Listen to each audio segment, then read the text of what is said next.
હે ભાભી 8 વાગી ગયા, બધા માટે ચા બનાવી નાખો. ધીમો બોલ ધીમો. તને ચા બનાવતા આવડે? હા ભાભી મસ્ત આવડે. એકવાર તમારા હાથની ચા પીવો, કોટું ચડી જાય છે. બસ આ જ વસ્તુ કોઈને કહેવાની નથી. બાકી દર કલાકે ને કલાકે તારે ચા બનાવીને દેવી પડશે. અને પાછા સસરા માટે મોડી ચા બનાવવી પડશે અને સાસુ માટે વધારે ખાંડવાળી ચા બનાવીને કંટાળી જાય. જ્યાં સુધી કોઈ કે નહીં ત્યાં સુધી કાંઈ નથી કરવાનું. ને કે ને ચા બનાવવાનું કે છે, મેં તો મારા ઘરે બનાવી જ નથી ને આવડતી નથી. અને બનાવવી પડે ને પહેલી વાર તો ઉપકો થાય ને એવી ચા બનાવજે.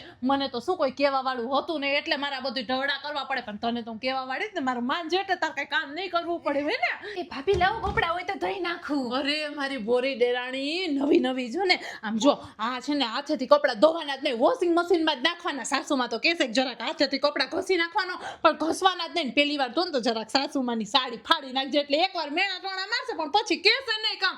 બેના તો મેં ઢોળા કર્યા જ ને એટલે હું તને કહું છું. મારી નાની બેન જેવી છો ને તું તો. આપણે કાંઈ ઢોળા નહોત કરવા. મૂક દે વોશિંગ મશીનમાં નાખ દે, ઢગલો થાય ત્યારે ધોશું.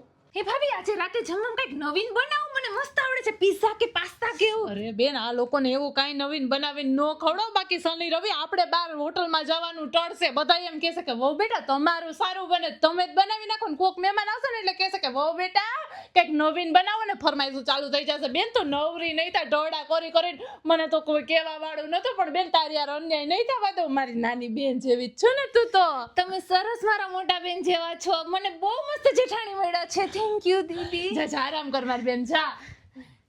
બિચારી ભોળી અને એમ કે નવી નવી આવી ને તો કામ કરી કરીને બધાની લાડલી થઈ જશે. પણ એમ તો ક્યાંથી થવા દે? કામ તો બધા હું જ કરીશ. માન સન્માન મને જ મળશે. એકવાર મારા હાથમાં ઘરની ચાવી આવવા દે પછી જો તારી માર ઢોળ.